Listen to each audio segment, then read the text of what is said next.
This episode of Chewing the Fat is brought to you by the Secret Hub Studios in conjunction with netchannel2.com. Chewing the Fat back for episode 17 on the 1st of the 12th, 2011. And with us we have once again Mr. Glenn Goodman. How are you, sir? Oh, look, I tell you, I need more money. I need more money. I'm going to have to join politics. Oh, okay. Yes, that's the first story. I don't know what happened there, but you were...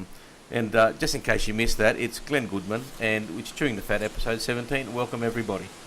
Right. Well, yes. And so here we go. Erik, what have you got on your top of your knob tonight? I'm in two minds about this. When I first heard this, I thought, these pricks. These people who have run the country into the ground.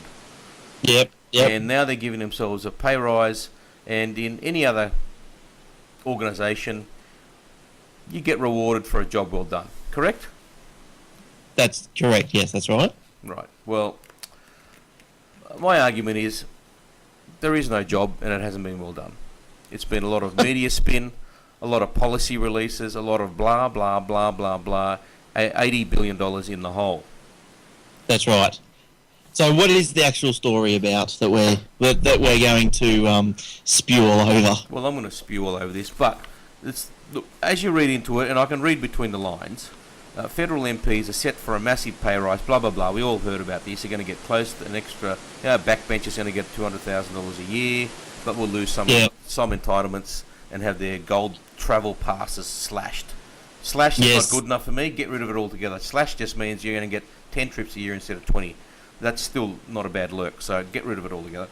Prime Minister Julia Gillard, actually I can't even say that in the one sentence. Prime Minister Julia Gillard, sorry, I'm just going to say Julia Gillard and the front benches on both sides, as well as controversial speaker Peter Slippery Pete, would be aligned for even a greater pay rise. Mrs. Gillard will now earn more than Barack Obama. Yes. Now, work that out. Good or bad? Well, I know what they're trying to do. They're trying to attract, and they do this in a lot of countries, America specifically. Well, not too many. She's the highest paid. No, I'm talking about the current situation. It's. I think what they're trying to do is they're trying to say, because nobody in their right mind who's wealthy, that's right, in their own right, is going to go, well, why should I go to politics and take $1 squillion pay cut? Right? Yeah. So what's happening is a lot of good people are staying out of politics. Right. Yes. I agree with that. You pay peanuts, you get monkeys. That's I agree with that. Unfortunately, because look, whether they did this last year, this year, next year, or in the next 10 years, the people you've got there now, who are the monkeys, are going to benefit. Are going to benefit from this, because when they shouldn't. But go on. Yeah, I was going to say, but I suppose that we've got to go through a little period of pain. Correct. To get to where we want to go, but it is foresightful. But whose idea was this? Is it the arbitrator, or is it the actual government? Whose idea is this? Who wants to do this? Well, it wouldn't be the government. I think the government's gone, we're getting a pay rise. You beauty, but they don't realise that there is a long-term plan about these pay rises, and it's basically if we can show that you can get paid reasonably well so she's on now at 384,000. She's going to rise to 473,000. Yes, which is not too bad. No, it's not too bad. But then again, when you look at the private sector, what goes on over there? Probably a lot more. Oh, look, they get a lot more, but at least it's not a massive disparity now. If you were a good operator and you were getting paid, $600,000 a year, you might think, I can give that up for a few years and get paid $400,000 a year. That might not be too bad. So what I think that in long-term planning, they're trying to think, look, if the salaries are at a certain level, we will start eventually attracting really, really good people, and unfortunately though, it's the monkeys in the federal government right now that are going to benefit for it. For example, Julia Gillard. Yeah, and I'll tell you, do you reckon the speaker that retired or / booted would be a bit upset? Because the speaker has got an extra. He went from 245,000 to 315,000. This Mister Peter Slipper that's been rorting up the Sunshine Coast everywhere. Look, yeah, he'd be a bit upset, but he's going to get a diplomatic posting. He's going to keep his travel passes. Yeah. Right. Yes. So, so he on one side he misses out, but on another side he's not affected by these cuts, these future cuts, because there's going to be a date as of this date. Mm. This. Well, I think it's a good idea. Like, how did these things slip in anyway? Like how did all these little 25 flights for the rest of your life per year? How did these things actually slip in without the public going, what's going on there? I don't know. I don't know. Was it their way back then of trying to attract? Possibly, but then that because it's not related to your performance or your ability, it's very easy to I would say very easy to rort that system, because you can say I'm going on a study trip to wherever. Yeah. And it's that's what they're saying. They want to get rid of all these little junkets as well. That's what they're saying. The study trips are gone. That's right. These studies, just a joke. I didn't know they were actually. I thought they were just, they had to come up and say they were a study trip. I didn't know they actually were like proper study trips, but you just went on a holiday. They were just no, they're properly disguised as a yes. As a that's right. There's holidays dressed up as study trips. Yes, but and it was legal. Well, yes. That's they crazy. get given allowances. You're allowed, 5,000 study trips a year, or whatever. Oh, you took 6,000, pay it back, pay back the 1,000, and so that's going to stop now. No more study trips. And you got here. Who is he? Little Sookie Swan, $369,000. He gets $20,000 less than Barack Obama. He's worth a tenth of what Barack Obama's worth. He is the most uneducated, worst public performer, worst treasurer. I don't care what they say. Best treasurer in the world. That's crap. The reason he got voted best treasurer in the world is because every other country fell over. He was the Stephen Bradbury. Yeah. Just skated over the line because no one else was racing. Yeah. Yeah, and look, it's crazy. The opposition leader, Tony Abbott, 333,000. That is... hello, everyone. Sorry about that little drop-off there. Glenn, you were just saying something about Mr. Barack Obama and Mr. Wayne Swan, I think. Yeah, I was just saying, just on the list, the ladder of the people, the salaries of the world leaders. Barack Obama, 388,000. And then Wayne Swan, 369,000. Mm-hmm.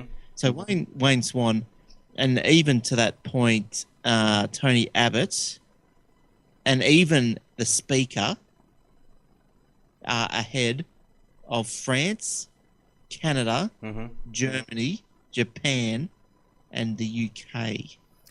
Yeah, well done, Wayne. And that's right. That's what I was saying before. Is that he's no better than any of those people, even though he got voted, let's hang on a minute, Treasurer of the Year. He fell over the line like a Stephen Bradbury.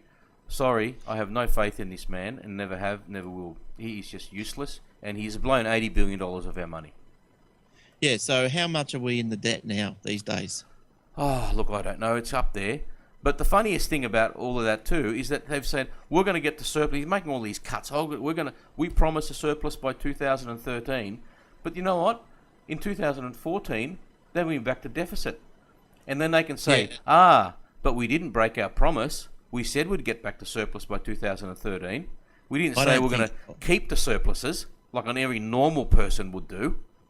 I don't think they're going to do it anyway. I don't think they Unless they've got a pact with like the Greens and all that sort of stuff. Well, the Greens are going to be the people that are going to suffer from all the cuts, all these subsidies and all this crap, and we'll do this and we'll do that for the Green. They're the ones that are going to suffer.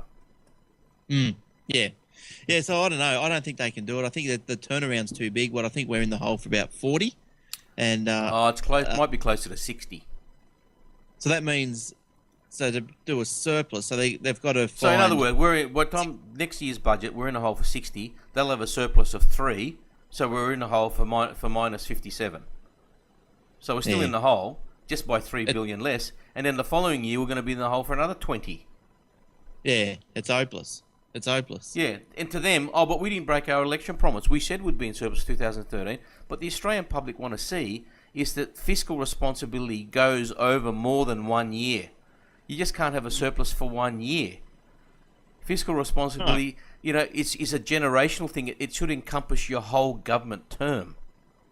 Yeah. Yeah. Well, I can see why people say, I can see why they want to have deficits. Like, on one hand, some people will say, okay, well, if you've got, why have the money in the bank when it could be out there building a hospital? Look, I agree. No, I got no arguments with you there at all.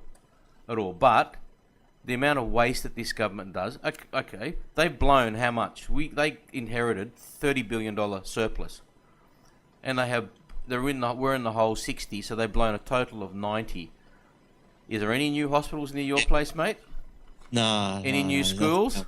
Oh, we had the education revolution where they spent $800,000 building a tuck shop that would have cost $20,000, and then the tuck shop didn't have sinks or benches or locks on the door, but it cost more to build a tuck shop than it did a luxury house in pick any suburb you like. Yeah. Right. So how are your hospitals up there, mate? Yeah, they're just as bad as ever. Right. Exactly. So where's the 90 billion gone? I've got no problem spending surpluses, but where's it gone? Are your roads any good, mate? I've still got a pothole out in front of my place for the last 5 years. Well, the surplus, half of it come back to us. Oh, $900. Yeah. See, that was useless. That was a 3-month spike to the economy because all this money was in the system. And guess what happened after 3 months after that? Interest rates went up, didn't it? Because when you pump that much money into the system, it's inflationary. So we got 900 back, and we had to give 900. And who benefited? The banks. We got 900 from the government, and we had to give it back to the banks in the form of higher interest rates. That's right. It's hard. It's hard work at the moment. Very hard work.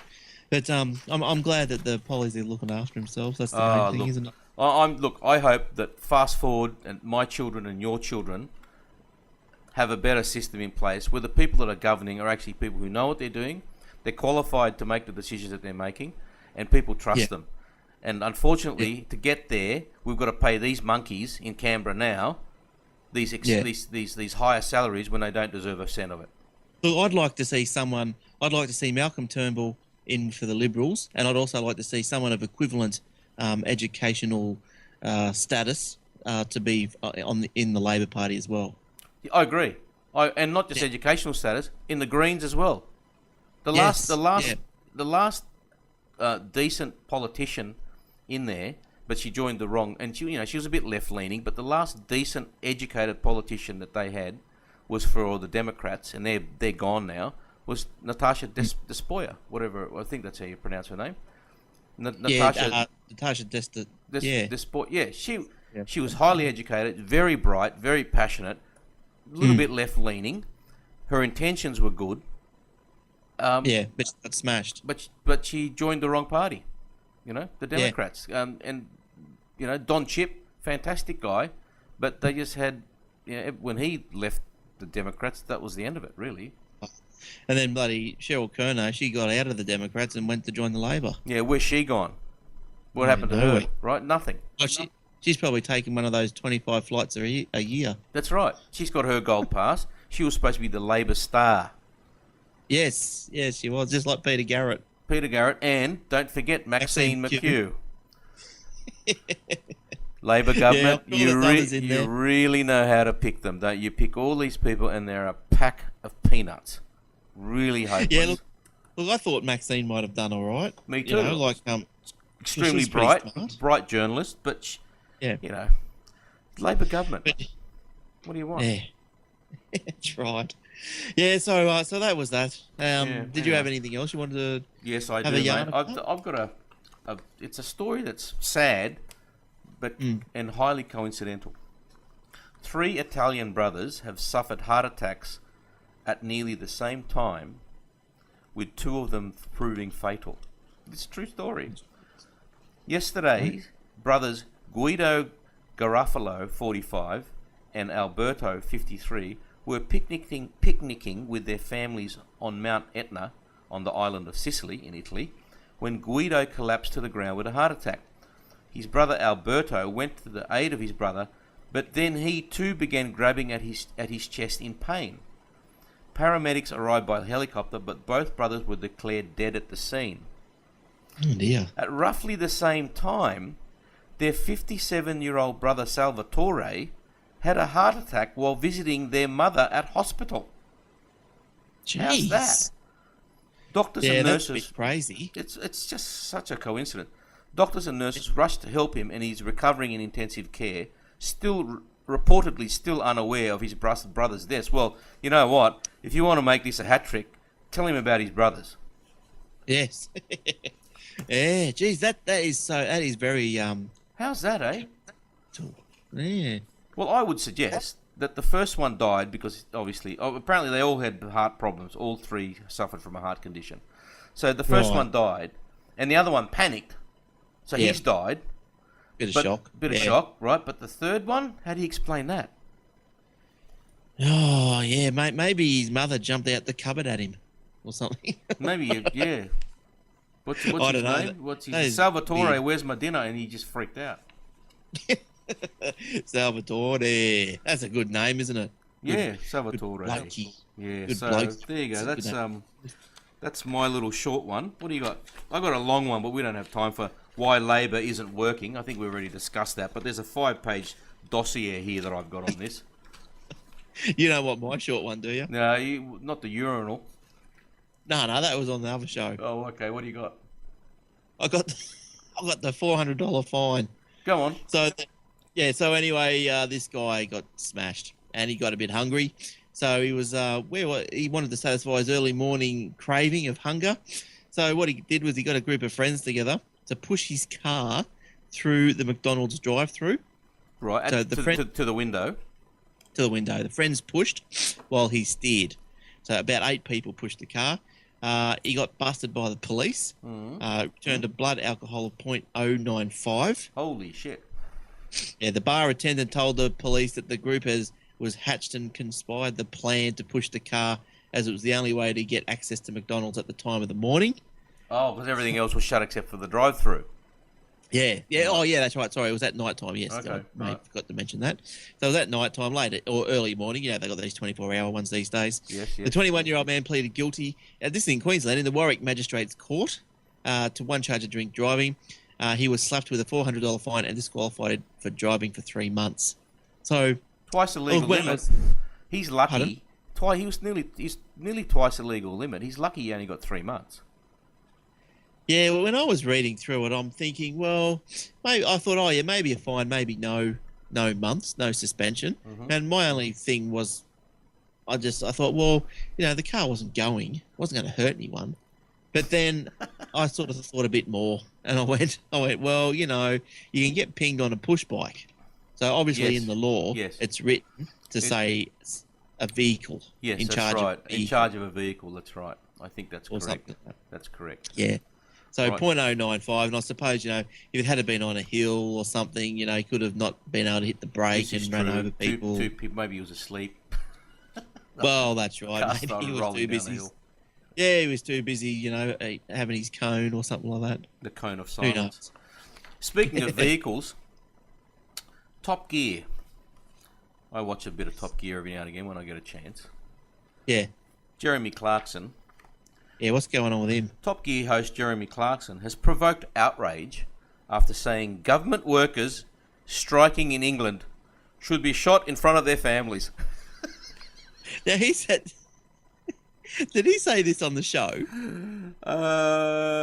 Yeah, I think so. No. He said it on a chat show called One Show, called the Daily Chat Show called One Show. Right. So, but what's the context? Okay, here it is. This is what he said. Quote, and I'm quoting Mr. Clarkson. I would take them all outside and execute them in front of their families, Clarkson said on the BBC's Daily Chat Show. I mean, how dare they go on strike? I have to put on the English accent. How dare they go on strike when they have all these guilt-edged pensions that are being guaranteed while the rest of us have to work? He's got a point. Sounds like Swahili, but Well, maybe that's what he felt like. but I suppose. Well, does he have a point? I don't know. Well, he's got a point. Government. Well, look, I wouldn't go as far as shooting them. Obviously, he's angry at the fact that they're striking when they've got a much better wicket than most people because it's government jobs. You know, massive pensions. The whole. You know, look, we were just talking about it. You know, these bloody trips for life and all this sort of stuff. So the BBC received a flood of complaints, and Clarkson became the top trending topic worldwide on Twitter during the show. So, but are people going to stop watching the show because of it? Do Nah, they? I watch the show because I like his controversial comments. I think that's what people tune in the shows for, isn't it? Everyone loves controversy. That's right. But yeah, I don't know. You know what? I don't know. Does it matter? No. Doesn't matter. So what? It made the news. It made the news. That's it. Yeah. So what if he really came into the thing and said, "Okay, they should be shot." So what? He's not serious. That's right. He didn't say I'm going to shoot them. No. He's not serious. No. So, what he probably should have said was they're a pack of bludgers and made his point a little bit clearer without getting into the shooting scenario. Yeah. Yes. Yeah. Probably. Yeah. So there you go. Good old Jeremy Clarkson. So I'm going to tape Top Gear now, and hopefully he'll repeat it. Yeah, well, it's probably on YouTube somewhere if you want to have a look at it. Yeah, that's right. Yeah, good one. Yeah, it probably is on YouTube. I won't post it on my channel or anything because I don't want to get banned again. No, you want to stop that one. No, that's enough of that. Oh, dear. All right. Well, what do you reckon? One last one from you? You got a small one? If not, we'll finish it off. I've already shown you my small one. Yeah, I couldn't see it. It was very small. No. Microscopic story. That's right. All right, people. Thanks for that. Thanks for listening. Short show tonight because we've had, once again, technical difficulties. And tell you the truth, you're lucky to be getting this one. But So there.